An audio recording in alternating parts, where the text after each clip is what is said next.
Información, análisis y entrevistas. Profundidad con una mirada panorámica. En Línea 1. Muy fríos y buenos días. Al borde de comenzar la primavera, Daniela Figueroa Videla, pero igual que frío. ¿Cómo estás, Alejandro Guillálvarez? ¿Cómo estuvo esa semana de receso? ¿Cómo estuvo tu 18? Brindé por Chile, no sabe cómo. Como los verdaderos chilenos. Como verdaderos chilenos. Vamos por Chile, un brindis. No es suficiente, vamos con otro. Puro amor a Chile. Ya. No, lo pasé bien, familiar. ¿Sí? Familiar, rico. Muy bonito. Qué bueno. Lunes ya 22 de septiembre, querido Alejandro Guillé, como tú bien señalabas. Me parece que a las 15 horas, con 9 minutos para ser precisa, se viene el equinoccio de primavera y comenzamos esta bella estación del año que se hizo sentir esta semana con lluvia, con estos vaivenes, Oye, con fue unos el cielos sábado maravillosos. que llovió? Sí, el sábado. Lindo. Hubo un rato lindo. Que parecía aluvión, parecía lluvia de verdad, de país desarrollado. Hasta granizó.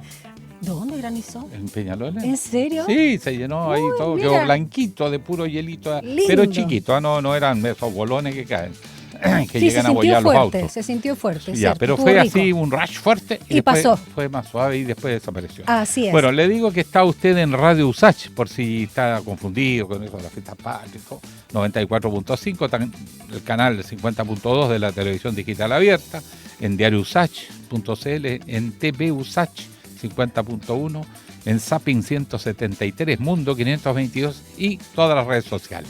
Comienza Línea 1 y comienza con el tiempo que ya le decíamos, 3 grados, dijo. Sí, oye, está súper fresco. Oye, voy a corregir, me está escribiendo nuestro queridísimo auditor Tata Barahona a esta hora, como siempre, fiel auditor de Línea 1. Me equivoqué en 10 minutos. 15:19 llega el equinoccio de primavera. Ah, muy bien, eso es importante. Y la temperatura, sí, a esta hora habían dicho que la mínima va a ser de 4 grados, considerando que la máxima va a ser de 24 para esta jornada. Y mañana se mantiene, y solo te adelanto que el miércoles 24 vamos a tener 28 grados acá en la capital, una locura.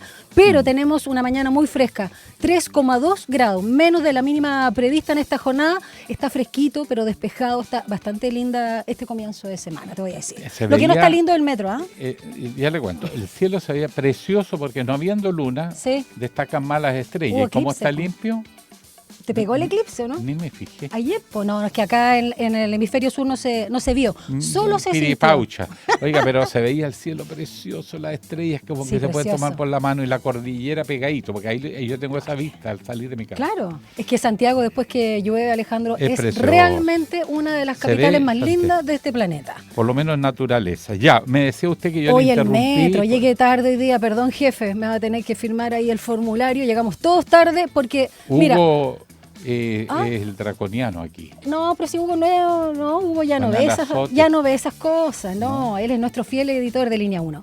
Ajá. Mira, me subí a las 6:10 al metro y ya ¿Y Hugo? en el metro señalan en el tren, ¿no? Por altavoces que el vagón, el tren en el fondo, perdón, va a estar solamente hasta la Universidad de Chile. Bueno, nos dijimos, ahí nos bajamos todos, yo desde Baquedano, seguirá, pum. Y de repente estamos ahí todos en el andén de la bella Universidad de Chile, esa estación, y nos dicen, no, ¿saben qué? Está cortado, no sigue, así que vayan a tomar micro. Y ahí tomar micro en la Alameda. El metro en la así capital. Que está cerrado. No, una locura, un desastre nada. El metro. Realmente un desastre. Y sigue sin funcionar en la línea 1 desde Moneda hacia abajo, así que la gente que está en esa situación no tome el metro hoy día. ULA, República, Los Héroes no está funcionando y al parecer sí, porque a las 7:30 Metro Santiago da cuenta ahí en Transporte Informa que después de Los Héroes, bueno, viene... ¿Qué viene después de...? Perdón, después de ULA, ese orden. ULA viene después nuestra estación central, así que de ahí podría funcionar hasta San Pablo. Pero todo ese trayecto no, así que un cacho el metro en esta jornada. Mal partir así. En fin, vamos con nuestra pregunta del día, querido Alejandro Guillén. Yes. El presidente viaja a la Asamblea General de las Naciones Unidas, que va a estar marcado por el tema Palestina, sin duda. Y las represalias que prepara Israel dicen que se van a accionar más o menos el 80% del territorio físico de lo que es o de lo que queda de Palestina.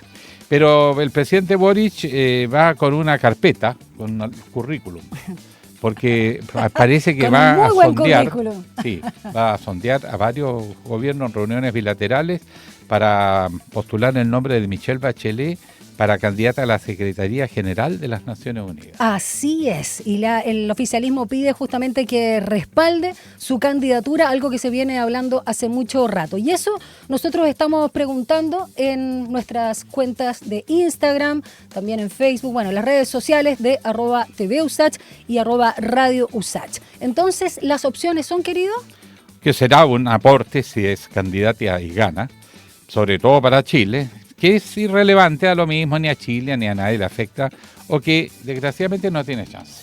Claro, yo creo que sí tiene chance, ¿eh? ¿Qué crees tú? Sí, con Trump. Ni tómano. Bueno, chista. Bufones hay varios, es Y cierto. eso tienen veto. Bueno, vamos a ver qué pasa. Pero la pregunta está hecha. Está hecha, así es. Un aporte para Chile irrelevante y no tiene chance son las opciones de nuestra pregunta del día en torno a tu opinión respecto a que Michelle Bachelet sea candidata a la Secretaría General de la ONU, más bien, que llegue a ser la Secretaria General de la ONU. Dicho eso, vamos cuando son las 7:37 con las principales noticias de esta jornada. Titulares en línea 1. Carabineros realizó un balance de tránsito este fin de semana largo por las fiestas patrias e informó que 17 personas fallecieron en accidentes viales a lo largo del país.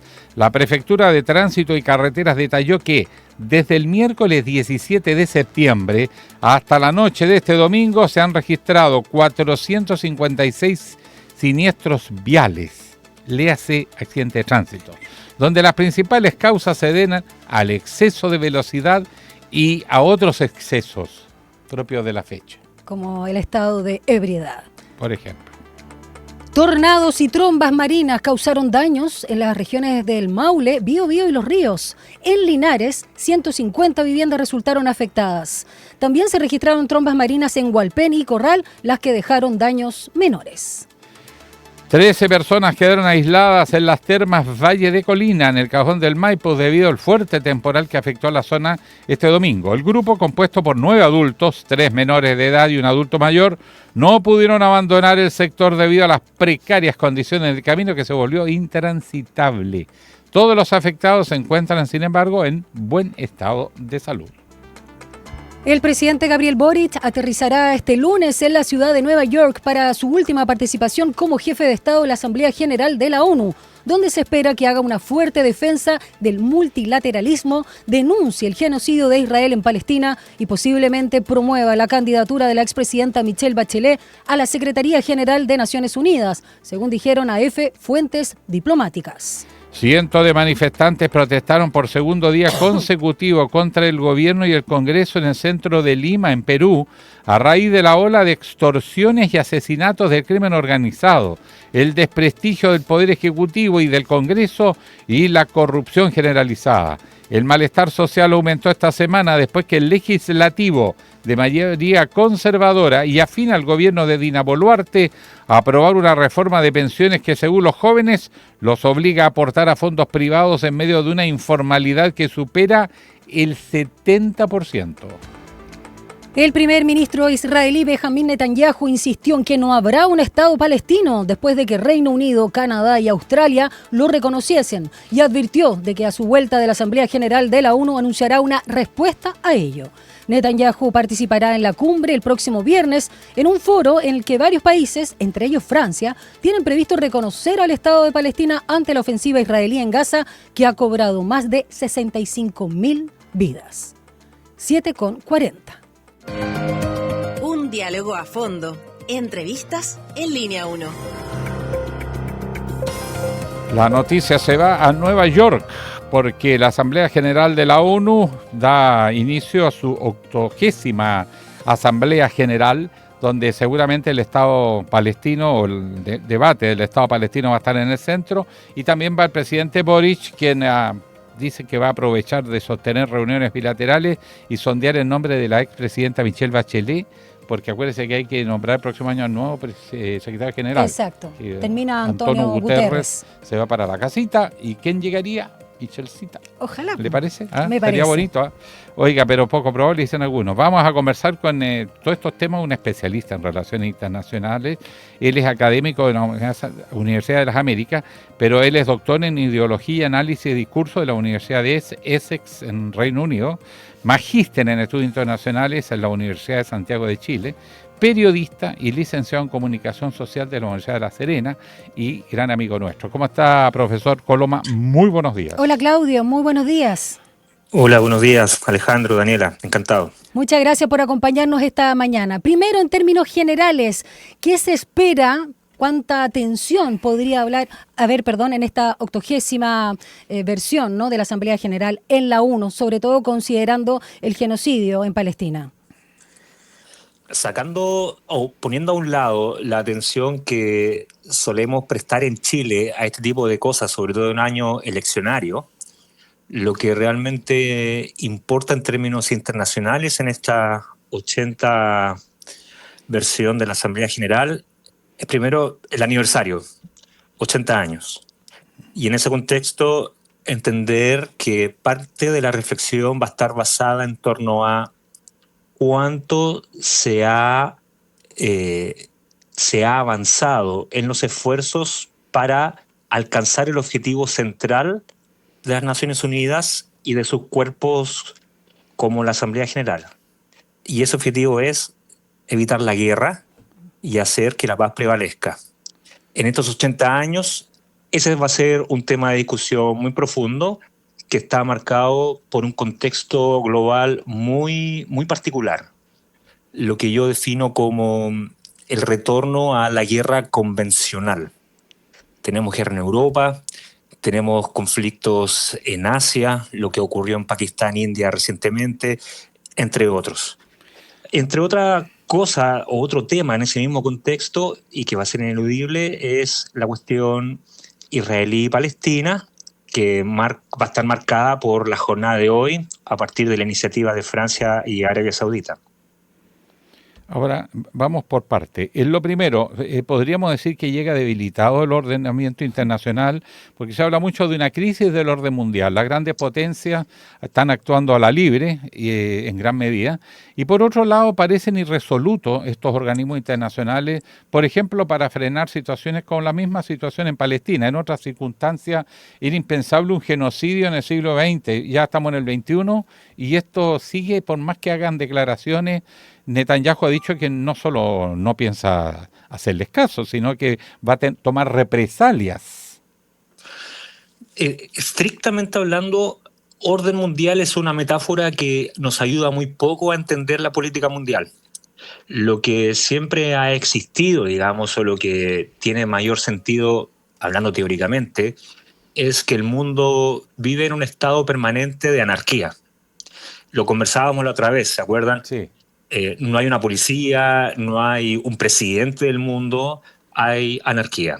Entonces, orden como concepto es muy poco aplicable. Ahora bien, lo que está en juego hoy día, o lo que está en cuestionamiento profundo, es la hegemonía estadounidense en la política mundial, la cual se sostiene principalmente en poder militar, por una parte, y una compleja matriz de instituciones internacionales que han sido puestas o promovidas principalmente por Estados Unidos. Esa lógica o esa hegemonía es la que se está hoy día poniendo en cuestionamiento y, paradójicamente, quien está primeramente poniendo en cuestionamiento ese orden es el mismo Estados Unidos a través de las administraciones Trump. A ello debemos sumar, naturalmente, el ascenso de potencias no occidentales, no europeas, que también buscan tener mayor voz en la política mundial. China principalmente, India, Rusia, etcétera. Ahora, en este mismo cuadro de cierto desorden relativo, aquí se van a tener que discutir algunas cosas inmediatas, probablemente Ucrania, Palestina. En el caso de Palestina, el reconocimiento del Estado palestino, que es algo que debería haberse hecho junto con el reconocimiento del Estado de Israel el 48, pero no se hizo, ha pasado por una serie de crisis, etcétera. Israel ya ha dicho que no lo va a reconocer y que va a tomar incluso represalias. ¿Cuál es el efecto real de este reconocimiento formal de un Estado palestino? Perdón, y solo agregar, Netanyahu va a participar el día viernes, justamente en la Asamblea General de la ONU, donde iba a anunciar, ¿no?, esa respuesta al reconocimiento de algunos países en torno al Estado de Palestina. El efecto real, respondiendo muy concretamente a la pregunta, es que independientemente de la voluntad mayoritaria de los Estados miembros, el efecto real es que la situación se va a mantener como la vemos hoy día. Es decir, un sistema internacional sin Palestina reconocida como Estado oficial. Y eso se da principalmente por que Israel tiene un poder de influencia muy grande en Estados Unidos y parte de la decisión dentro del proceso de reconocimiento se tiene que dar dentro del propio Consejo de Seguridad. Por tanto, es muy difícil que podamos ver algún cambio normativo en esta situación. Políticamente hoy día es indudable. No podemos poner en cuestionamiento que el 90-95% del mundo, representado a través de sus estados, está a favor de la creación del Estado palestino, pero naturalmente que Naciones Unidas tiene restricciones normativas en las cuales Estados Unidos tiene una voz muy, muy fuerte. Estamos conversando con Claudio Coloma, especialista en Relaciones Internacionales por la Universidad de las Américas, doctor en Ideología y Análisis del Discurso por la Universidad of Essex en Reino Unido. Claudio, también dentro de todos los temas, junto con la paz o buscar la paz, y tú hacías el énfasis que es interesante, ¿no? 80 años desde que se creó justamente después de la Segunda Guerra Mundial y estamos viendo estas guerras literalmente las clásicas, no es la Guerra Fría. También están temas como el multilateralismo, sobre todo pensando en Chile, y el tema también que siempre queda muy bonito en el discurso, pero poco en realidad se hace también desde la ONU, el valor universal de los derechos humanos. Y quiero detenerme en las democracias, cuando vemos estos rankings lamentables donde hay muy pocas democracias plenas en el mundo. Y vemos autoritarismo, vemos por supuesto dictaduras, autocracias, entre otros. ¿Cómo ves que se pueda abordar ese tema que afecta a todo el planeta? Muy difícil abordarlo de la manera como la estás planteando, Daniela, y no te culpo, digamos. Nosotros en Chile tenemos una cultura que se ha ido sedimentando a través de los años, desde el retorno a la democracia, para entender o asumir que el mundo funciona o debería ser idealmente tal como lo estás describiendo. Un mundo donde debería primar el sistema liberal, democrático, occidental, en aras de tener una especie de mundo armónico. Pero eso en la realidad tiene muy poca posibilidad de concretarse. En primer lugar, porque el mundo es mucho más diverso institucionalmente hablando. Democráticamente en relaciones internacionales, una democracia internacional debería sustentarse en la coexistencia pacífica de diferentes regímenes políticos, tales como el chino, el saudí, el chileno o el ganés. Bien, es decir, democracia internacional como coexistencia de regímenes políticos. Ahora, Naciones Unidas, como hablábamos al inicio, es un error pensar que su principal objetivo es promover los derechos humanos, la democracia y combatir el cambio climático. Sin duda, esos son temas importantes, pero lo que principalmente nos preocupa a través de este tipo de organizaciones es la guerra. Y para que haya paz y podamos evitar la guerra, naturalmente que la fórmula de obligar al resto a que abrace los valores democráticos, liberales, occidentales, ha traído más conflicto que paz. Bien, en ese sentido, yo creo que lo que debemos esperar para esta asamblea, uno, es escuchar a líderes como los nuestros, como Boric, hablando de estos temas, pero que naturalmente no tienen la repercusión que nosotros queremos o esas expectativas que abrazamos en países como China o países en donde las tradiciones políticas son completamente distintas. Sí, hay que recordar que la democracia es un producto de Europa, ¿no? Que se traslada en parte a algunas de sus ex colonias, Estados Unidos, Canadá, bueno, en medida menor América Latina, pero los de Occidente, asiáticos, claro, es de los Occidente. asiáticos, sobre todo China, ha sido muy clara en decir que no hay valores universales, sino De que hecho, hay sí, valores que podemos ponernos de acuerdo para gobernar, pero de ahí a que haya, ellos considerarían esto una hegemonía europeo-americana que rechazan absolutamente, sobre todo después del siglo de la humillación, que está muy reciente en China, menos todavía lo van a aceptar. Entonces, por ese lado, en realidad, no hay tal orden como tú dices, lo que hay es una suerte de pragmatismo. Bueno, ¿cómo gobernamos esto? Y la pregunta es, ¿hay posibilidad de dar alguna gobernanza en este momento? Porque uno ve que el orden internacional, entre comillas, y por lo menos en sus instituciones también debilitada, no hay posibilidad de hacer nada. Todos miran lo que pasa en Palestina e Israel, pero nadie interviene, salvo Estados Unidos, que más bien apoya lo que está ocurriendo. En ese escenario, ¿qué se puede rescatar de que mejore un poco el cuadro de gobernabilidad mundial? es muy difícil poder hablar de una gobernanza global. Eso es parte de esa retórica que en Chile estamos tan acostumbrados a escuchar. Pensar que el mundo es posible gobernarlo bajo ciertos principios o valores que en otras partes del mundo no hacen mucho sentido.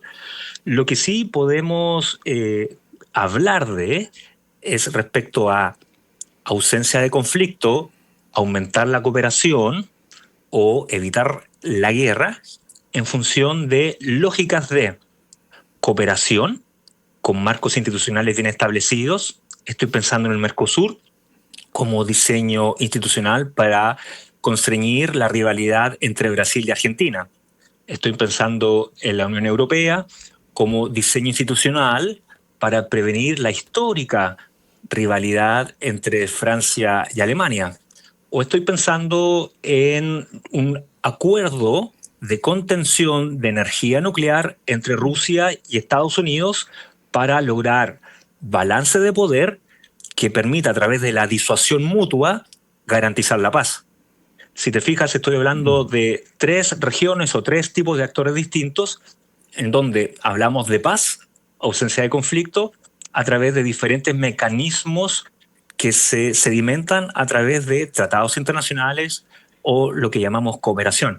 En ese contexto, el multilateralismo tiene muy poco que hacer, a menos que los estados lo diseñen en función de promover la cooperación para evitar el conflicto. Pero la cooperación en sí, por sí misma, es muy difícil de concebirla.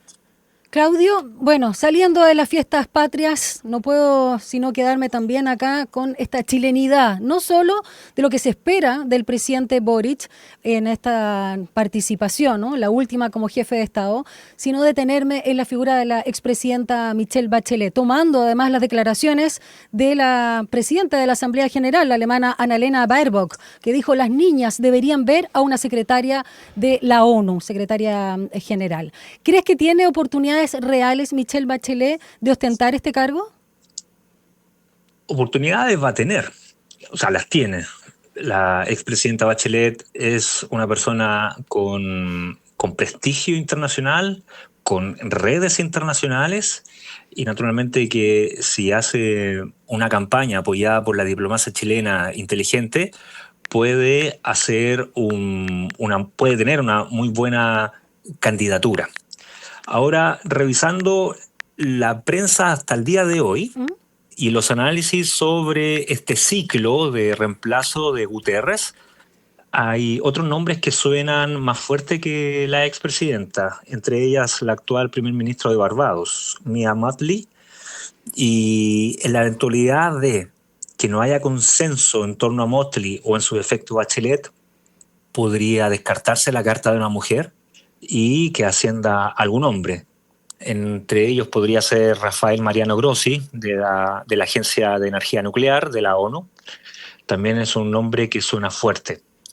Ahora, a mi juicio, por lo que he visto de la presidenta Bachelet, me parece que podría tener algunos votos o un soporte, paradójicamente, ¿no? En Asia. Recordemos que las relaciones durante el último gobierno de Bachelet con China fueron extraordinariamente provechosas. Y a partir de ahí tal vez podría tener algún tipo de respaldo que Mia Mottley no lograría alcanzar.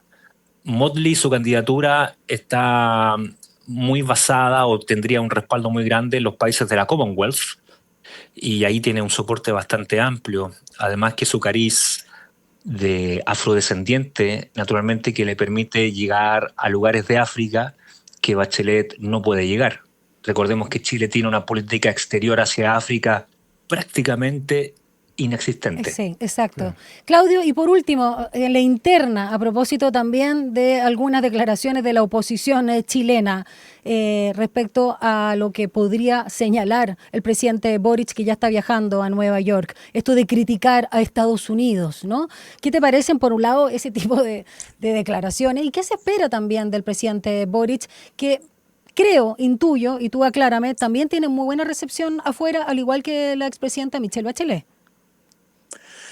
No lo veo con esa claridad, ¿No? pero también puede estar sesgado por algún tipo de subjetividad personal. Ya. Personalmente soy muy crítico de la política exterior del presidente Boric, ¿Por qué? porque a mi juicio ha abusado de un idealismo que a esta altura no sé si es debido a ignorancia en materia de política exterior o ya sea porque abraza valores con un carácter casi religioso que lo cegan de la necesidad de ser más pragmático en materia de política exterior. Ejemplo de eso es la cuestión de Venezuela. Es decir, con todo lo que pasó en Venezuela, la relación había que cuidarla para evitar lo que terminó ocurriendo, ¿no? No tener relaciones diplomáticas ni consulares con un país a través del cual tenemos casi 1 millón de inmigrantes. Bueno, eso entre otras cosas. Pero con Boric lo que deberíamos esperar es más de lo mismo, ¿no? Hablar de democracia, cambio climático y los grandes ideales que naturalmente tienen sentido, hacen eco en nuestra sociedad, ayudan a legitimar políticamente al presidente en materia de política exterior, pero que internacionalmente hacen muy poco eco, no resuenan en aquellos lugares donde la política exterior chilena aún no llega. Es decir, Boric se preocupa mucho de caer bien en la diplomacia europeo blanca occidental, pero ha hecho muy poco por ampliar la política exterior hacia esos lugares hacia donde el mundo hoy día está volteando su mirada. Es lo que te hablaba recién, ¿no? Entender el mundo como una democracia internacional. En ese sentido, si voy por el mundo diciendo que hay que respetar los derechos humanos y la democracia como yo lo entiendo, no tengo posibilidad de establecer diálogo con otras culturas. Y al presidente Boric lo veo muy encasillado con esas anteojeras. Solo todos los chinos que consideran que eso es una invasión imperialista europeo, colonialista, para peor. Así que sí, es difícil ganar espacio en esos continentes que han sido colonias, finalmente, de todos estos países que se dicen demócratas. Que hay harto de hipocresía, digamos, en nuestra política exterior al ser tan estrictos con abrazar este tipo de valores. Porque, como hablabas tú, Alejandro, sobre el caso de China, si usted me pregunta a mí, la relación entre Taiwán y China es mucho más cercana, por diferentes razones objetivas, que la relación que hay entre Chile y Rapa Nui. Entonces, mal podría la política exterior chilena hacer denuncias o abrazar principios tan altruistas en una cuestión sobre el cual nosotros tenemos el tejado de vidrio. Nuestro pasado de conflicto y expansión obliga a que nuestra diplomacia sea sumamente cuidadosa, sumamente pragmática, en aras de llevarnos bien con todo el mundo. Claudio Coloma, muchas gracias por conversar con nosotros a esta hora de la mañana. Que tengas linda semana, feliz primavera. Igualmente. Chao. Gracias, profesor.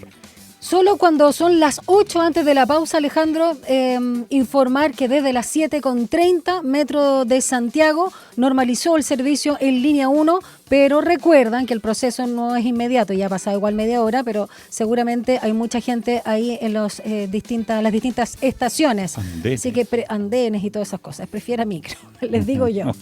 Vamos a una pausa, ya regresamos.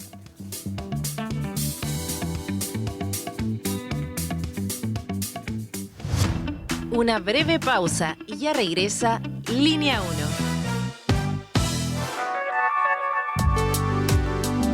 1. Es la hora en Radio USACH. 8 de la mañana y 1 minuto. Minbu presenta Historias de Barrio. Esta es una de las tantas veces que Pedro y Carlos entrenaron juntos en la Villa Panamericana. Dale, Pedrito, de aquí te así viral para TikTok.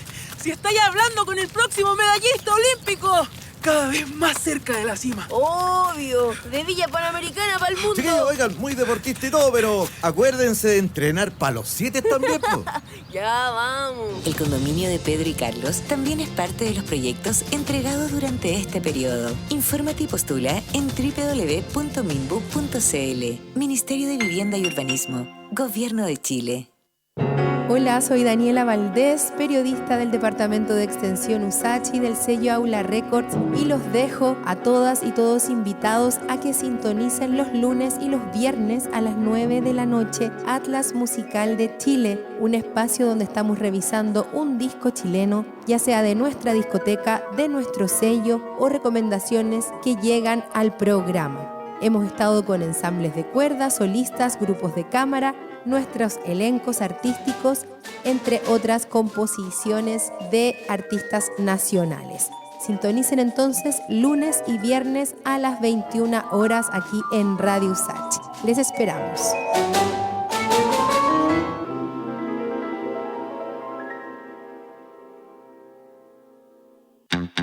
En Enlace USACH aportamos a un debate democrático y diverso más allá de la contingencia, de la mano de una amplia red de panelistas, nuestras nuevas voces.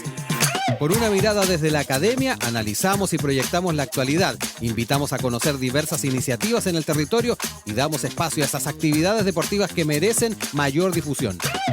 Enlace USACH, de lunes a viernes desde las 9 de la mañana por la 94.5 FM y el canal 50.2 de la señal digital abierta. Estamos de regreso en Línea 1. Titulares en Línea 1. Metro de Santiago informó que se normalizó el servicio en línea 1 luego de las fallas que se registraron en 4 estaciones durante esta mañana. Sin embargo, el servicio en línea 2 sigue presentando retrasos en su frecuencia habitual.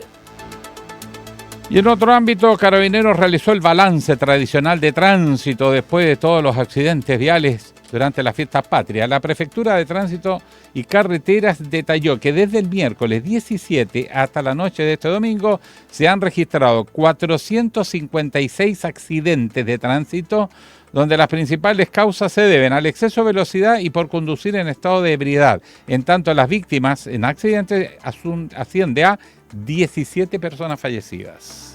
Tornados y trombas marinas causaron daños en las regiones del Maule, Biobío y Los Ríos. Y en Linares, 150 viviendas resultaron afectadas. Asimismo, se registraron trombas marinas en Hualpén y Corral, las que dejaron daños menores. 13 personas quedaron aisladas en las termas Valle de Colina, en el Cajón del Maipo, debido al fuerte temporal que afectó la zona este domingo. El grupo, compuesto por 9 adultos, 3 menores de edad y un adulto mayor, no pudo abandonar el sector debido a las precarias condiciones del camino, que se volvió intransitable con la lluvia, la nieve y además todas estas cosas que caen, pues, hielo. Todos los afectados, sin embargo, se encuentran en buen estado de salud. El presidente Gabriel Boric aterrizará este lunes en la ciudad de Nueva York para su última participación como jefe de Estado en la Asamblea General de la ONU, donde se espera que haga una fuerte defensa del multilateralismo, denuncie el genocidio de Israel en Palestina y posiblemente promueva la candidatura de la expresidenta Michelle Bachelet a la Secretaría General de Naciones Unidas, según informaron fuentes diplomáticas. Cientos de manifestantes protestaron por segundo día consecutivo contra el gobierno y el Congreso en el centro de Lima, en Perú. Eso a raíz de la ola de extorsiones, asesinatos del crimen organizado, desprestigio de los poderes públicos y la corrupción. El malestar social aumentó esta semana después de que el legislativo de mayoría conservadora y afín al gobierno de Dina Boluarte aprobara una reforma de pensiones que, según los jóvenes, los obliga a aportar a fondos privados en medio de una informalidad que supera el 70%. El primer ministro israelí Benjamín Netanyahu insistió en que no habrá un Estado palestino después de que Reino Unido, Canadá y Australia lo reconociesen, y advirtió de que a su vuelta de la Asamblea General de la ONU anunciará una respuesta a ello. Netanyahu va a participar en la cumbre el próximo viernes en un foro en el que varios países, entre ellos Francia, tienen previsto reconocer el Estado de Palestina ante la ofensiva israelí en Gaza, que ha cobrado más de 65.000 vidas. 8:06. Un diálogo a fondo. Entrevistas en Línea 1. Quedan 2 semanas para que el gobierno envíe al Congreso el proyecto de ley de presupuesto de la Nación para 2026. Al tratarse de un año marcado por elecciones, se espera que el debate sea mucho más complejo que en años anteriores. La discusión ya se trasladó a los comandos de Kast y Matei, que buscan que el presupuesto esté alineado con sus propuestas para reducir el déficit fiscal, un punto en que ambos incluyen en sus programas de gobierno y que intentan adelantar influyendo en este debate. ¿Con quién vamos a conversar sobre esto que ha llamado a la prensa la batalla presidencial por el presupuesto 2026? Con Gonzalo Marner, economista y académico de la Facultad de Administración y Economía de la USACH, además, gran amigo nuestro. ¿Cómo está, Gonzalo? Buenos días, profesor. Hola, Gonzalo. Muy buenos días, Daniela y Alejandro. Aquí estamos iniciando la semana después de las fiestas patrias. Se acabó, sí, pues, dicen las fiestas patrias, y se acabó el año, pero no exageremos. Se acabó la chilenidad y ahora están todos, ahora se enojan, o son todos adversarios. Claro. Ahora todos se enojan y empieza la batalla del presupuesto. Este presupuesto, curiosamente, va a ser para el próximo gobierno, no para el actual.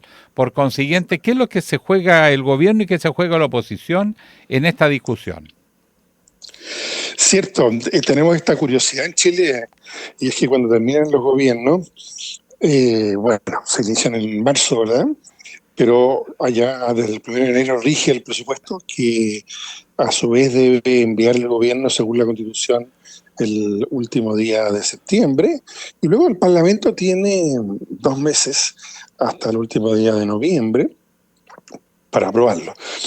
Yo creo que este es un momento de particular polarización y tensión política, y por lo tanto lo que en realidad pocas veces ocurre o ha ocurrido, se va a transformar la discusión presupuestaria en una discusión de contingencia y de campaña en el fondo, ¿verdad?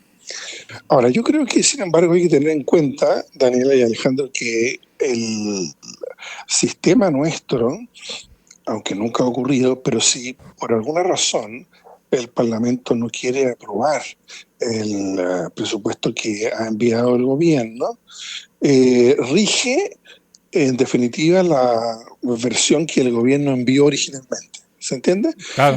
A veces la gente piensa que rige el presupuesto del anterior o que no hay presupuesto. Bien, no, rige aquel que el gobierno envió, en este caso el que va a ocurrir, envío que va a ocurrir a fines de este mes de septiembre. De modo tal que yo no veo personalmente, si se aborda de esta manera, que se produzcan grandes digamos así, bloqueos de la situación institucional, y más bien el gobierno deberá decir esto con toda tranquilidad, encuentro yo. Mire, si no le gusta, se aprueba el mío, ¿no? Gonzalo. Sí, perdona, sí, porque además hay un agregado para la discusión, que en realidad las atribuciones de los parlamentarios en materia de presupuesto es muy escasa, porque supone cualquier indicación, patrocinio o apoyo del Ejecutivo. Exacto. Si el Ejecutivo no apoya, quedas en nada. Entonces, lo que se de verdad negocia es bien poco, para ser sincero. Es para dejar contento a los senadores más influyentes, darle algún gustito al partido de la oposición y al oficialismo, pero es como una discusión casi administrativa. Exactamente. Vamos a la cifra, Gonzalo Marner, porque, a ver, el año pasado, para el presupuesto de este 2025 hubo un crecimiento de un 2% respecto del 2024. Y ahora se prevé que justamente haya un ajuste presupuestario, pensando 2026, en promedio del 2,3%. Aquí ha hecho mucho ruido el tema entre los gores, ¿no? Algunos van a aumentar, otros van a rebajar. La oposición dice que son justamente los oficialistas nomás los que les va a ir bien y las otras regiones, las que están en la oposición, van a sufrir recortes. Pero en términos generales, y luego además de la Comisión Asesora para las Reformas Estructurales al Gasto Público, ¿cómo ves aquí las cifras? Y si nos puedes aclarar algunos conceptos. Claro. Bueno, esta Comisión Asesora hizo un trabajo. Se trataba de gente de los dos bloques políticos en Chile, y encontró algunos lugares, pero al final son 2.000 millones de dólares. Sí. Y eso es como un 0,6% del producto, es decir, bastante poco, ¿no?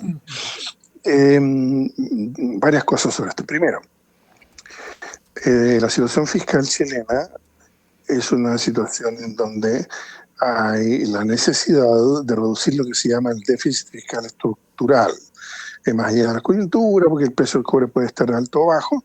Lo que importa, ¿no es cierto?, es que haya un cierto equilibrio entre los gastos y los ingresos, que tal vez no los del año, pero sí los del próximo quinquenio, digamos, ¿eh? De modo tal que no haya una acumulación de deuda pública que se ha acumulado bastante en los últimos años, aunque sigue siendo una deuda baja comparativamente. En ese aspecto, esto tiene una doble ecuación: el nivel de gasto, pero también los ingresos. La particularidad, la discusión presupuestaria nuestra, es que no incluye una discusión sobre los ingresos, es decir, sobre los tributos, solamente sobre los gastos. En otros países se discuten las dos cosas al mismo tiempo. Sin embargo, yo creo que también hay que poner en consideración lo siguiente.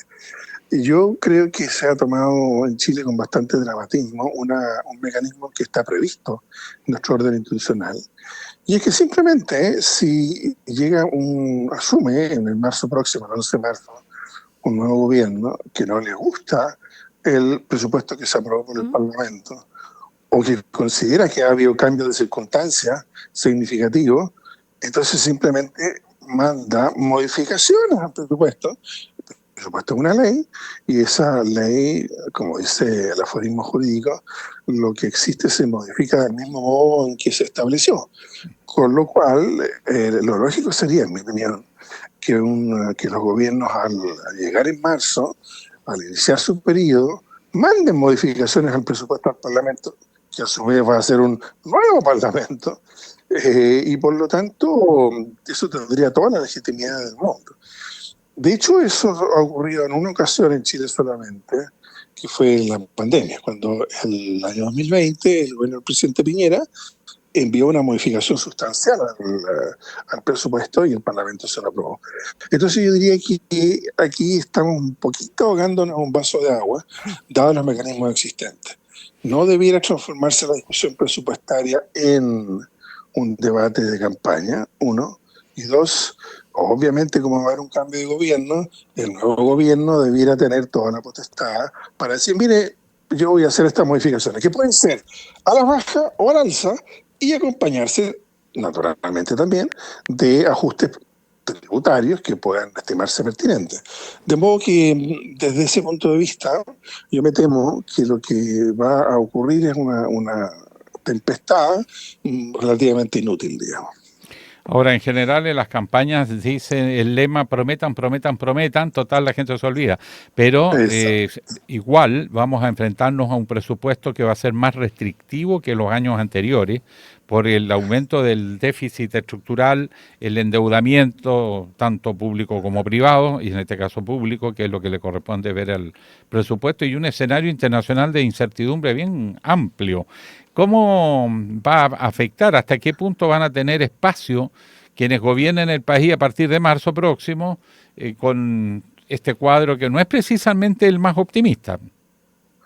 Sí, es que justamente ese es mi argumento, Alejandro. O sea, está la idea de que los que llegan en marzo llegan ante una situación inmodificable. Y no es así. Simplemente, por ejemplo, Si los ingresos en los primeros meses del año resultan ser inferiores a lo presupuestado, entonces habría que disminuir el gasto público o realizar una reforma tributaria para ingresos que puedan ser en el corto plazo, tener efectos más o menos inmediatos. Entonces, vuelvo a repetir, si el nuevo gobierno en marzo se encuentra con una situación de ingresos y gastos que va a provocar un déficit, entonces manda un nuevo proyecto de ley al Parlamento en donde o aumenta los ingresos o disminuye los gastos y de ese modo se hace cargo de la situación fiscal con la legitimidad que le da haber sido recién electo y al nuevo Parlamento con la también legitimidad que le da haber sido recién electo. De modo tal entonces que no es que esté un conjunto de cosas dadas y son inmodificables. Y yo, en todo caso, por lo mismo, sí coincido, Alejandro, contigo, en el sentido que la situación internacional es extremadamente volátil, muy difícil, y por tanto, véase lo que está pasando en Argentina. Se está desplomando. Se está desplomando, exacto. Y a Argentina nos impacta, ¿no? O sea, aunque sea el 3% de nuestro comercio exterior, pero es una situación que tiene efectos financieros y de otra índole. De modo tal que aquí debiéramos tener en cuenta que quienes nos gobiernen a partir de marzo próximo, van a tener que adaptar sus políticas fiscales de ingresos y de gastos públicos a las circunstancias que enfrenten.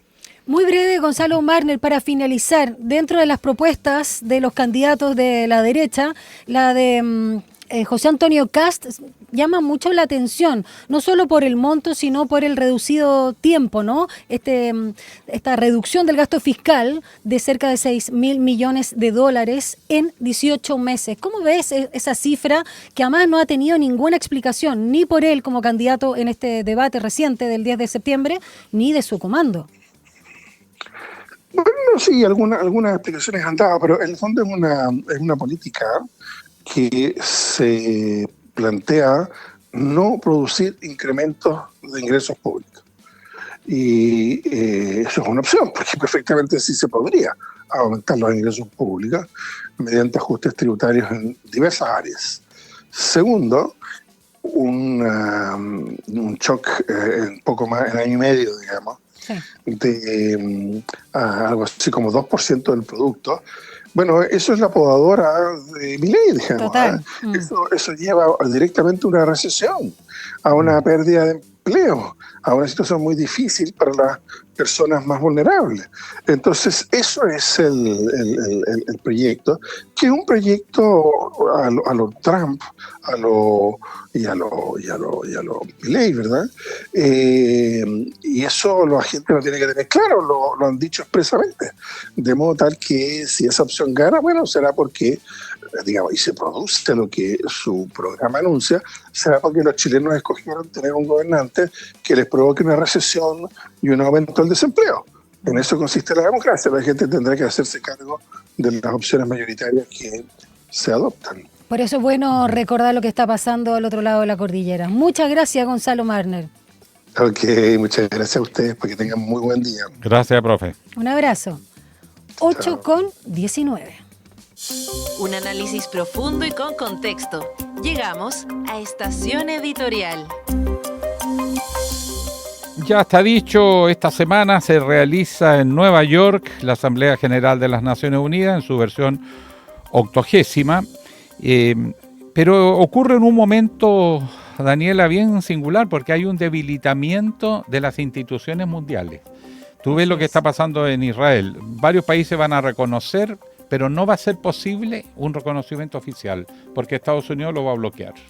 ¿Y por qué razón? Porque la comunidad judía en Estados Unidos es muy grande, está muy metida en la banca, claro, grande, en la banca, en Hollywood, en el manejo de las comunicaciones. Entonces, ningún gobierno va a desafiar a la comunidad judía en Estados Unidos y por lo tanto van a bloquear. Y va a seguir siendo una guerra que no termina, una guerra que despierta escándalo mundial, pero que hay una impotencia efectiva operativa. Segundo, las grandes potencias, tanto en Asia como en Europa, en Estados Unidos y en todas partes, actúan a criterio de sus propios intereses y ya no de una idea de la globalidad. Estamos asistiendo a un proceso de desglobalización, dicen algunos. No sé si es para tanto, pero por lo menos se va frenando la globalización y los gobiernos, sobre todo en autoritario, empiezan a cerrar filas hacia adentro de los países. Trump, el mejor ejemplo. Pero en Asia son potencias capitalistas leninistas, dicen algunos, porque tienen poder político muy fuerte, muy autoritario, y economías liberales. Curiosamente aparecen más interesadas ella en el libre comercio, multilateralismo, que los países que inventaron estas instituciones. Entonces estamos viviendo un momento en que ni las Naciones Unidas, ni la Organización Mundial de Comercio, ni la Organización Mundial de la Salud parecen tener realmente peso y hacer consistente entre lo que dicen y lo que pueden hacer. Por otro lado, estamos asistiendo también a una evidente confrontación entre el mundo asiático y el mundo europeo. Y ahí tiene que ver lo que decía el profesor Coloma, con el discurso chileno, que se alinea mucho con Europa. Pero nuestros socios principales están en el Asia, que piensan distinto, no son democracias. No surgió ahí el Estado-Nación ni la economía de mercado. Ellos son países de comerciantes, ojo, muy fuerte, pero son países asiáticos que son monarquías, son imperios. Tienen el principio de por ejemplo, no es el individualismo de Europa, es el comunitarismo. Tú te puedes enriquecer, tú puedes hacer negocio, siempre y cuando eso fortalezca a China, siempre y cuando eso fortalezca a, Vietnam. El objetivo colectivo superior. Segundo, la jerarquía, es la tradición, es la costumbre, son los ancestros. No es como en Estados Unidos que cada uno se arregla por su cuenta, lo mismo en Europa. Europa se ha moderado después de la Segunda Guerra Mundial por todos los crímenes que se hicieron entre ellos mismos, que se mataron de una forma y decidieron llegar a un cierto acuerdo, decir, bueno, no más esto. Pero su propia visión es europea. Por ejemplo, cuando tú hablas de los derechos humanos universales, los asiáticos te van a decir, momentito, esa es la ideología occidental. Claro. Con eso nos dominaron, con eso nos sometieron, con eso nos colonizaron. Entonces no me vengan con cuentos hipócritas, porque eso no es así. Y no es así. ¿Cómo se comporta el Imperio Británico en las colonias? No me venga a decir que era el siglo de las luces. Lo mismo pasa con el Estados Unidos y otros. Entonces, hay una confrontación de intereses entre Asia, que es cada día más fuerte. Y eso empieza a marcar el diseño del mundo. Sobre todo la competencia china con Estados Unidos, que es el conflicto principal. Pero en general el mundo asiático y en general el mundo occidental empiezan a tomar distancia, a llegar a una forma de entenderse distinta a lo que ha sido hasta ahora. En ese escenario tan complejo va a ocurrir esta asamblea donde no va a tomarse ninguna decisión que de verdad cambie nada, solo va a demostrar lo aislado que está Israel, lo aislado que está Estados Unidos, pero como no importa ya lo que pasa en el mundo, en estos organismos internacionales, porque no pueden actuar, la verdad es que va a haber un statu quo. Quizás ciertos avances simbólicos, no más que eso, y una sensación creciente de impotencia de un mundo que no sabemos a dónde va, que ya nadie lo puede liderar, ya nadie puede imponerse en todas partes de la misma manera como lo hacían antes, y donde de alguna forma va a tener que surgir algo nuevo para darle algún tipo de acuerdo y gobernabilidad a este mundo lleno de incertidumbre. ¿Y cómo nos apeamos nosotros? Que esa es la pregunta que yo me hago y miro los candidatos presidenciales y ninguno lo está planteando. ¿Cómo se ubica Chile en un cuadro de confrontación de las grandes potencias? No podemos navegar solo, pero tampoco nos conviene unirnos así a la primera a uno de los bloques. ¿Cómo navegamos con autonomía? Y eso nos obliga a una política de alianza con países más o menos parecidos al nuestro, pero eso todavía está lejos de madurar y tampoco está en la mirada nuestra. Nuestra mirada ir a impresionar a los franceses, ir a Europa y decirles cosas que a ellos les gusta, pero ese discurso no aísla de nuestros socios comerciales del mundo del futuro, que es el siglo asiático, que de todas maneras lo va a hacer. Y no, como bien tú dices, ningún candidato presidencial está mirando ni siquiera el tema con nuestros vecinos en las relaciones, menos este cambio en el orden mundial, como tú señalas, y cómo nos posicionamos nosotros. Lo otro y lo último, como en todas partes el Estado y el poder político autoritario se va imponiendo.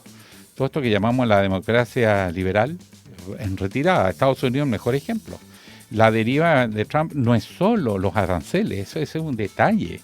Es una nueva hegemonía, impedir el crecimiento de China, impedir el crecimiento de Asia, pero al mismo tiempo un autoritarismo, porque en los tiempos modernos, donde cambia tan rápido todo, Las decisiones colectivas, dice Trump y su gente, demoran la toma de decisiones, las hace inútil. Llegas tarde, llegas mal, tienes que construir acuerdos, no está en su mentalidad, está en un diseño autoritario. Entonces, alentar a países europeos donde surgen grupos autoritarios, dictatoriales, en América Latina o en nuestros vecinos, bueno, esas derivas no tienen ninguna posibilidad ni certeza que van a imponerse a la larga, ni que van a ser exitosas. Pero va a haber un ciclo donde nos vamos a ver dirigidos en esa dirección, hacia una especie de nuevo autoritarismo, acompañado probablemente de populismo ultra. Y ya que hablas de esta 80ª Asamblea General de la ONU, vamos a recordar, Alejandro Guillén, la pregunta del día que está alojada en nuestras redes sociales. Michelle Bachelet evalúa presentar su candidatura a la Secretaría General de la ONU. ¿Qué te parece? Tenemos 3 opciones. La primera sería un aporte para Chile. La segunda es irrelevante. La tercera no tiene chances u oportunidades, si lo quieres en español.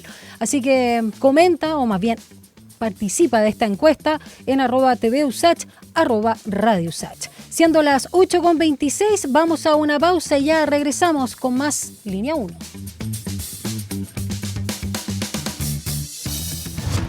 Una breve pausa y ya regresa Línea 1.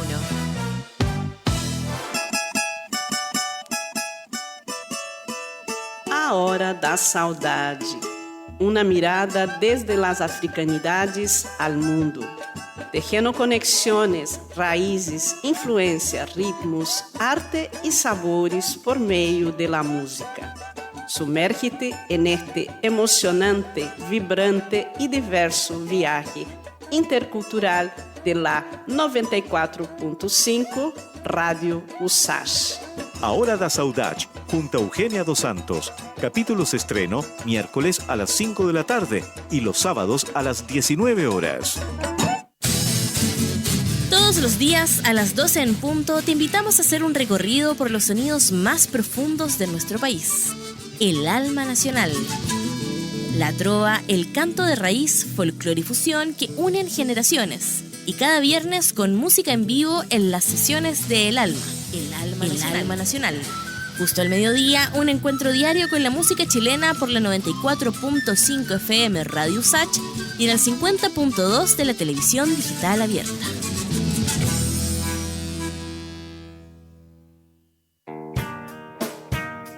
Cada domingo, a la 1 de la tarde, una reunión imperdible con esas melodías y canciones que dejaron una huella en nuestras vidas. No quiero soñar 1000 veces más. Nada se pierde, todo se transforma. Te invitamos a viajar en el tiempo por los más diversos ritmos y géneros musicales junto a Ecos del Ayer, música para recordar. Ecos del Ayer.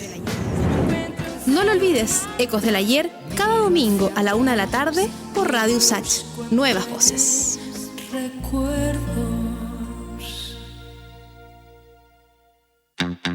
En Enlace USACH aportamos a un debate democrático y diverso más allá de la contingencia, de la mano de una amplia red de panelistas, nuestras nuevas voces.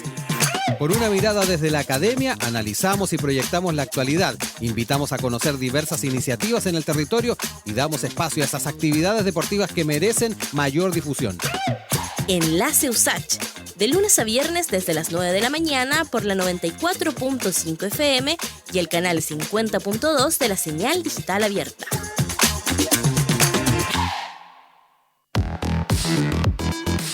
La crisis climática, los alcances de la inteligencia artificial, la ciencia de frontera, la economía, la salud, la educación.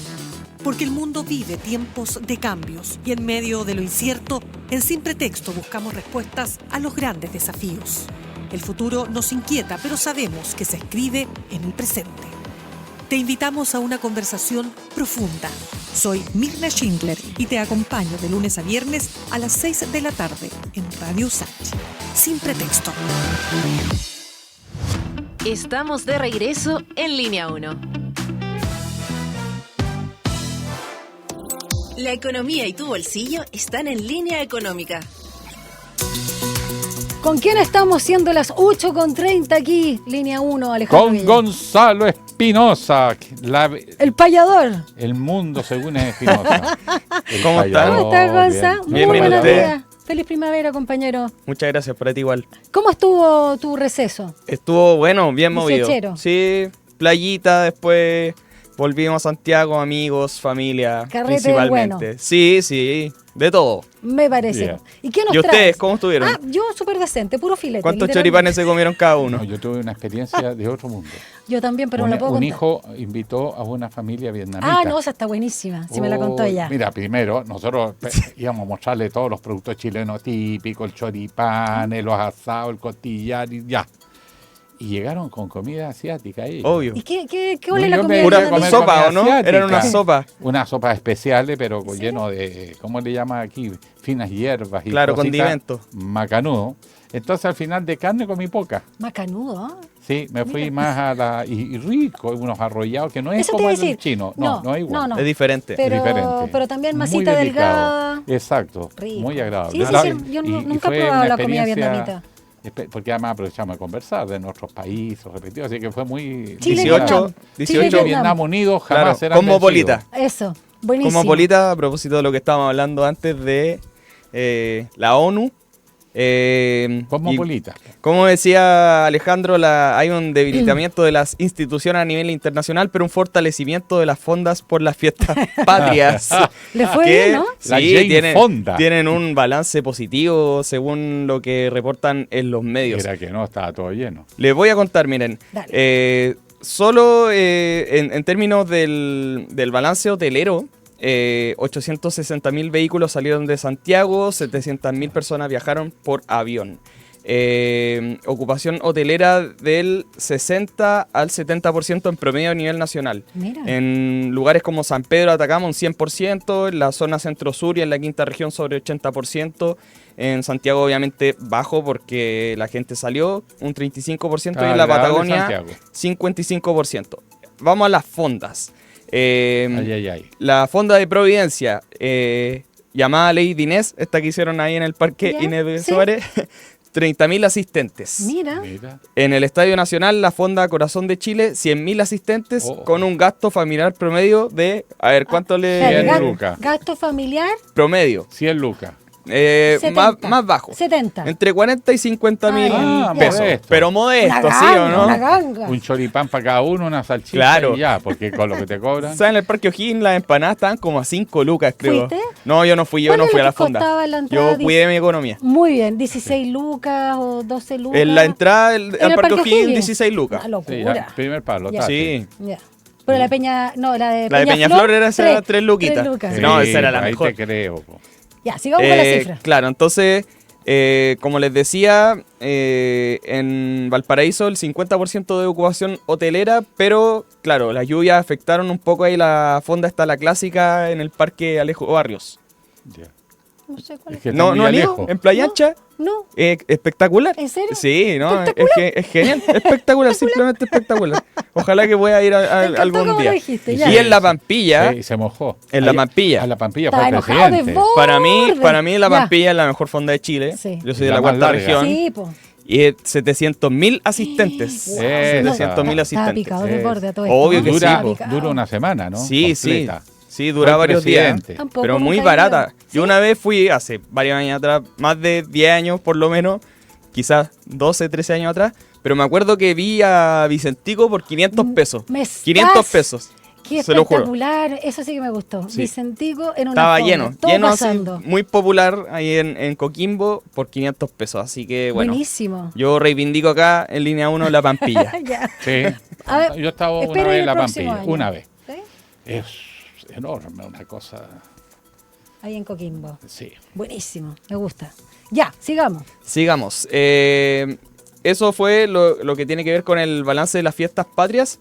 Y hay una noticia que quedó pendiente de la semana pasada, que se revelaron cifras del mercado laboral chileno, pero referentes a los migrantes, Ya. que es algo muy interesante por la fuerte inmigración que ha llegado al país durante los últimos años. ¿Eso es el censo? Estos son cifras INE. del INE Ok. y también de cifras de las visas laborales. Perfecto. Les cuento. ¿Cuántos extranjeros hay ocupados en Chile entre mayo y junio? O sea, mayo y julio, las cifras que se reporta del INE, hay un total de 1 millón aproximadamente. De ellos, la mitad son venezolanos, luego siguen peruanos, colombianos y bolivianos, que son 90.000 cerca. Así que hay 500.000 venezolanos. El promedio de formalidad, por ejemplo, la informalidad en este minuto en los inmigrantes es de un 28,9%. Se acentúa más en mujeres, que es un 31%, y en hombres 26,5%.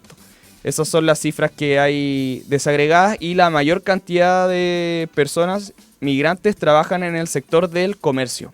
Ese es el... Y atienden bien. Claro. Atienden mucho mejor que los connacionales. Los connacionales llegan con todo cambiado. Al final le das, oye, no, parece que la mesa de al lado es la que te pidió eso y la nuestra es otra. No, y te dicen mi amor de entrada. Claro, sí. Es imposible no creerlo así. Corazón, ¿qué quiere corazón? Uno recibe todo el cariño que le falta cuando llega a sentarse ahí al lugar. Te atienden bien. Sobre todo los venezolanos, venezolanas. Te llegan lo que tú pediste. Yo fui a una fonda chilena, pero más de barrio, más chiquita. Oye, todo cambiado, todo equivocado. Están desesperados con buena fonda. Bueno, ahí tenemos la comunidad, nosotros nuestras cuestiones también. La microeconomía de la comunidad. Pero, sí. Pícara, chica pícara. Oye, pero es que, ¿cómo se confunden tantos? Esa es la cuestión, digo yo. En cambio, los migrantes parece que están más aferrados a la vida. Parece Oye, que los mozos argentinos son grosos. Son medio pesados, eso sí, pero son grosos para... Sí, son buenos. Para memorizar todo. En una mesa de 50 personas te traen todo exactamente lo que pediste. Aquí pedí para 50 y llegan 50 menos equivocados. Sí. No, lo digo en serio, esto es un tema que si queremos turismo, bueno, contratemos tranquilo para que atiendan, porque cómo preparan los argentinos la ensalada, maestro, son expertos. Sí, lo asado argentino. Las pizzas también. Ya, oye, tenemos nuestro próximo entrevistado. Ya nos vemos. Dejemos la frivolidad para la agenda. patriótica. Gracias, Gonza. Seguimos en el desayuno. 8:37. Un diálogo a fondo. Entrevistas en Línea 1. Bueno, la Corte Suprema emitió un fallo que nadie entiende, así que vamos a tratar de entenderlo. Exacto, el recurso de casación. Exacto, ¿qué es un recurso de casación? Lo rechazó. Es cuando una de las partes cuestiona cómo fue todo el procedimiento, parece, pero rechazó todo y gente dijo, esto significa que el proyecto Dominga va. Otro dice que no que casi vuelve de nuevo el proceso. Oye, esto es una teleserie turca. Claro, no tiene salida, es como... ¿Qué manera de ver capítulos en esto? Bueno, vamos a conversar con los que nos van a explicar todas estas cosas, con la directora ejecutiva de la Fundación Terram, Flavia Liberona, que es bióloga, entre paréntesis, de la Católica, directora ejecutiva de la Fundación Terram, y que es docente, coordinadora en diversas redes de trabajo, para ver todo lo que es defensa del ambiente, el bosque nativo, la biodiversidad, los transgénicos, todo. Exactamente. Flavia Liberona, muy buenos días, ¿cómo estás? Gracias por acompañarnos a esta hora de la mañana acá en Línea 1. Hola, buenos días, Daniela y Alejandro. Gracias por la llamada. Gracias a ti. Sí. ¿Nos puedes explicar primero esto de que la Corte Suprema haya rechazado los recursos de casación presentados por el Servicio de Evaluación Ambiental, el SEA, y también y por los opositores al proyecto Dominga contra la sentencia de diciembre de 2024 del primer Tribunal Ambiental que ordenaba al Comité de Ministros aprobar el proyecto? Porque acá hay un enredo más o menos en términos jurídicos y también, ¿por qué no decirlo?, políticos. Mira, efectivamente esto es un proceso largo, larguísimo y enredadísimo, pero básicamente lo que está diciendo la Corte Suprema hoy día es que ellos no van a resolver esto porque lo tiene que resolver tanto el Tribunal Ambiental como el Comité de Ministros. ¿Qué es lo que ha pasado? Históricamente, digamos, este proyecto primero fue rechazado regionalmente, luego rechazado por el Comité de Ministros una vez, y de ahí empiezan a ocurrir una serie de distintos procesos judiciales que van haciendo esta complejidad que hoy día entendemos poco. Y a partir de eso, digamos, hay un ir y venir entre lo que vota el Comité de Ministros y lo que ordena el Tribunal Ambiental. Entonces, en ese sentido, lo que hoy día está pasando es que el año 2024, primero el Comité de Ministros hace un tercer rechazo y sobre esto la empresa alega, y el año 2024 el Tribunal de Antofagasta le dice al CEA o al Servicio de Evaluación Ambiental que tiene que repetir la votación. O sea, si tratamos de recordarnos, cuando llega esta administración se instala un comité de ministros, son los ministros, votan, rechazan por segunda vez este comité de ministros el proyecto. Luego hay una serie de recursos, alegatos, ante el Tribunal Ambiental de Antofagasta, y del 2024 le dice al Tribunal Ambiental que tiene que ordenar una nueva votación, y en esa votación, que fue bien controvertida también porque votaron los subsecretarios, se vuelve a rechazar este proyecto, digamos, el proyecto minero portuario Dominga. Y lo que hoy día pasa, digamos, es que sobre eso se han presentado distintos recursos, y este recurso, digamos, presentado por las organizaciones opuestas al proyecto, como la nuestra, lo que hace es decirle que ellos no van a resolver, sino que nuevamente esto va al al Tribunal Ambiental. Y en ese sentido es un loop bastante extraño, y se funda básicamente en que cada vez que el Tribunal Ambiental de Antofagasta no se pronuncia sobre el fondo, sino que sobre la forma. ¿Qué quiero decir con esto? El Tribunal Ambiental ordena nuevas votaciones, pero no revisa los antecedentes técnicos de por qué las organizaciones locales y las organizaciones nacionales ecológicamente nos oponemos a este proyecto, o las deficiencias en el proceso de evaluación ambiental que han levantado servicios públicos como CONAF. Entonces, Ahora, perdona, solo para precisar lo que tú señalabas, Alejandro, al inicio. Andes Iron no tiene por qué decir que se terminan 12 años de litigio. Esto continúa. No, para nada. No, esta es una teleserie turca, como ustedes dijeron al inicio, para nada. Esto puede seguir. ahora le falta mucho, ponnos a lo que ya no Poquito entendemos. nada. Yo me enredé, porque si hay una institucionalidad ambiental, bueno, se supone que hay distintas instancias, se pronuncia cada uno lo que le corresponde hasta que llegue una instancia final. ¿Quién corta? ¿Es el Comité de Ministros? ¿Es esta Corte Especial? ¿Son los tribunales, la Corte Suprema? Porque aquí se tiran la pelota unos con otros, pero parece que todos toman decisiones contradictorias, además, pero no sabemos quién es el que corta, porque esto tampoco puede tener un infinito. A ver, voy a tratar de explicar algo que es complejo. Cuando un proyecto se somete a evaluación, cualquiera sea, se levantan informes tanto de los servicios públicos competentes como de la ciudadanía puede hacer observaciones. Estos proyectos, digamos, son presentados por el titular con la información que ellos estiman pertinente. No hay como algo que diga que lo tiene que hacer una consultora o algo, sino que el titular contrata a una empresa que le hace un estudio y eso entra a evaluación, los servicios públicos emiten informes, la ciudadanía presenta observaciones y eso sigue un proceso hasta que se resuelve. Cuando se resuelve se puede resolver favorable, otorgándole el permiso ambiental o rechazándolo.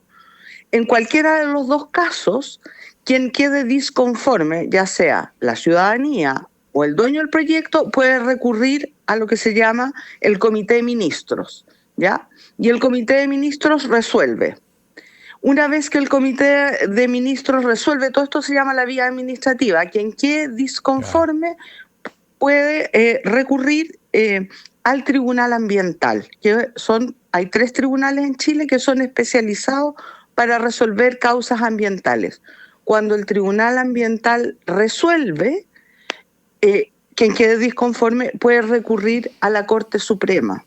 Pero lo que ha pasado en este caso particular es que el Tribunal Ambiental no resuelve sobre lo ambiental. Entonces, cada vez que esto llega a la Corte Suprema, la Corte Suprema se lo devuelve y le dice, usted no ha resuelto sobre lo ambiental, ha resuelto sobre el procedimiento, digamos, formal y ha ordenado al Comité de Ministros que vuelva a votar. Tiene que resolver sobre el fondo.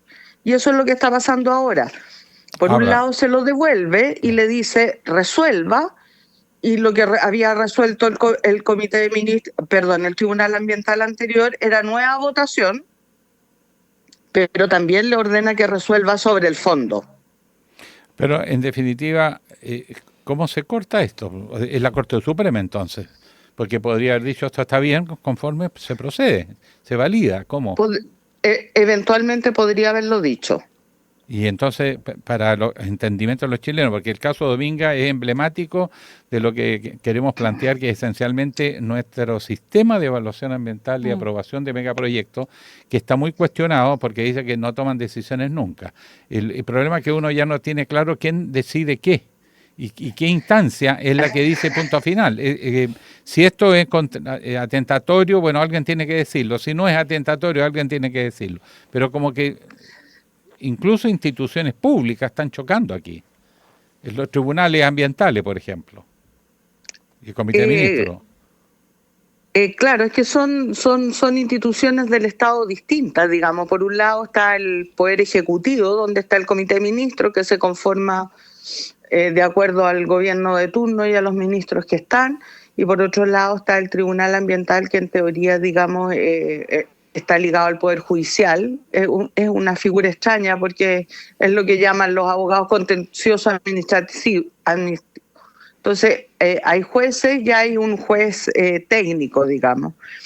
Y pertenece a otro poder del Estado. Por eso cuando uno va al Tribunal Ambiental ya entra en la parte del litigio y este tribunal tiene características similares a lo que es la Corte de Apelaciones. Por eso cuando ellos resuelven, se eleva a la Corte Suprema la reclamación. Flavia. Y debería ser la Corte Suprema quien define en última instancia, pero eso no ha ocurrido. Vamos al fondo, Flavia. No está de más aprovechar también este espacio mediático, ¿no?, para hablar de los daños. Hablemos en términos generales, justamente que implicaría si sigue, o más bien, si es que avanza este proyecto Dominga ahí en la región de Coquimbo, pensando en la flora, en la fauna, el archipiélago de Humboldt, entre otros. Bueno, este proyecto es emblemático no solo por este enredo judicial que se ha ido generando con el pasar de los años, sino que también justamente por lo que tú señalas, Daniela, que es una zona, digamos, muy valiosa en términos de biodiversidad. En el caso, digamos, terrestre, existen más de 50 plantas vasculares, o sea, lo que nosotros conocemos como plantas, ¿ya? Nativas en esa zona, en la parte terrestre. Para que la gente se haga una idea, hay varias especies de añañuca, que son especies chilenas muy bonitas, algunas endémicas, o sea, solo que se dan en este país. Y por el lado de los animales existen más o menos entre animales terrestres y marinos unas 78 especies de animales. Hay especies emblemáticas como es el chungungo, pero también el pingüino de Humboldt, que es por lo que es más conocida la zona, digamos, porque está la reserva pingüino de Humboldt, el pato yunco, transitan ballenas, hay avistamiento de ballenas, de delfines. En fin, es una zona muy particular en términos de biodiversidad, porque es una zona que técnicamente es donde, digamos, hay una surgencia marina. ¿Qué quiere decir esto? Que surgen aguas desde el fondo de la corriente de Humboldt, oxigenando y generando y subiendo mucho nutriente, lo que hace que sea una zona muy rica en biodiversidad en la costa. Correcto. Bueno, yo me acuerdo haber estado en Punta de Choro y realmente es un paraíso toda esa zona. Claro, pero bueno, no vamos a resolver aquí los problemas, pero lo absurdo es, si está una zona protegida, definida por ley, ¿por qué es admisible que se presente un proyecto que lo afecta? De este país, sí. Eso no es un parque, pues, ese es el... O sea, yo rechazaría de partida, diría, toca esto, Flavia, aquí no se respira puede profundo. hacer. Ahora, claro. Tenemos contradicciones, perdón Alejandro, tenemos contradicciones en nuestra legislación, porque hay efectivamente, acá hay una zona protegida, la reserva Pingüino de Humboldt se creó en el año 90, por lo tanto en el caso de este proyecto, por la distancia no debería haber sido acogido o con mucha más salvaguarda, eventualmente si no se cumplen las distancias que hay establecidas en la ley. Claro. Pero eso es una contradicción. En el caso, voy a poner otro ejemplo.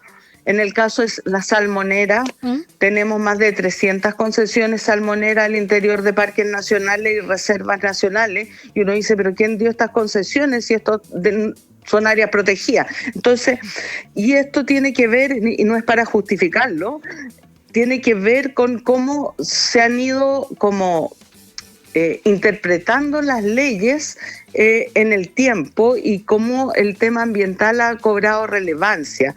En los temas marinos, independiente, digamos, de que sean áreas marinas o, en el caso, o zonas terrestres con áreas marinas, durante muchos años se omitió. A la autoridad no le importó la parte marina. Claro. Y esto, entonces, esto ha generado un enredo.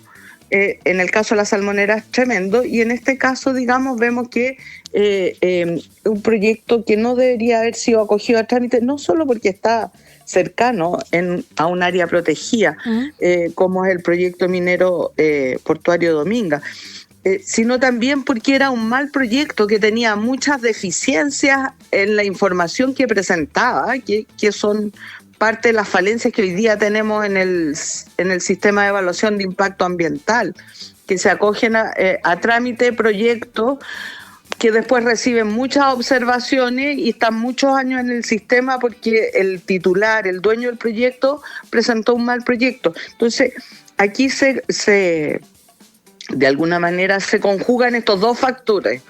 Un mal proyecto, mal presentado, en un área protegida, y eso hace que estemos en un conflicto hace más o menos 10 años. Para cerrar brevemente, Flavia, con este rechazo de la Corte Suprema a los recursos de casación, ¿ustedes quedan, no sé si la palabra es aliviados, contentos, es una decisión neutra, a propósito también de que está muy dividido el Congreso en relación a esta situación? Es una decisión bastante, yo diría, desconcertante, porque hay que ver lo que viene ahora. En teoría, el Tribunal Ambiental debería resolver y probablemente debería haber una nueva votación del Comité de Ministros. Entonces, todo esto está como en un análisis y un desarrollo de qué va a pasar. Igual, digamos, es como...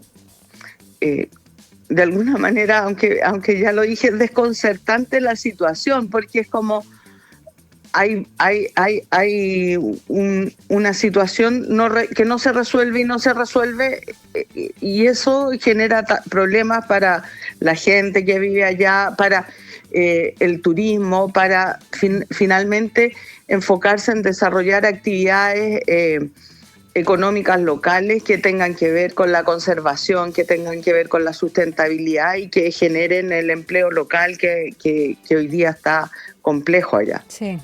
Gracias, Flavia Liberona, directora ejecutiva de Fundación Terran, por explicarnos este enredo que hay con esta suerte de teleserie, como decíamos, turca o de cualquier país, la verdad, en torno al proyecto portuario minero Dominga. Un abrazo grande, que tengas linda semana, seguimos en contacto. Igualmente, muchas gracias. Chao. Gracias a ti, Flavia. 8:54. Las noticias que marcarán la jornada. Ahora, la agenda del día.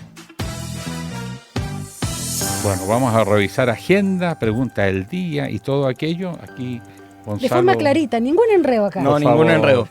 Ya, vamos a la papa. Vamos, ¿Sí? No, en el ya. plano nacional, a 10:15, la ministra de las Culturas, las Artes y el Patrimonio, Carolina Redondo, dará a conocer el Premio Nacional de Literatura 2025. Así que vamos a estar atentos, porque eso tiene implicancias fundamentales para Frecuencia Literaria, yo creo. Sí, buenísimo. Oye, no sabía que era hoy. Voy a estar muy atenta. Ahora se entrega todos los años porque antes no era de esa manera y el año pasado el Congreso votó que fuera anual. Qué interesante. Ya, vamos a estar súper atentos. Sí, primera vez que se entrega de manera consecutiva. En el plano internacional, tal como hablaban al principio con Claudio Coloma, el tema de la ONU y esta 80ª sesión de plenos, en Nueva York la conferencia que organizan Francia y Arabia Saudí para la solución de los dos estados de Israel y Palestina, se va a presentar como el foro en el que algunas de las potencias occidentales como Francia, Reino Unido, Australia y Canadá darán el paso de reconocer al Estado palestino con la oposición expresa de Estados Unidos. Así que muy atento con lo que va a pasar en ese lugar. Va a vetar, pero es importante la señal, pues, ¿qué vas a hacer? Esa atrocidad que se está ocurriendo ahí. Ahora, hay matices, hay países que ya lo están haciendo, otros ya lo hicieron, Portugal, España, en fin.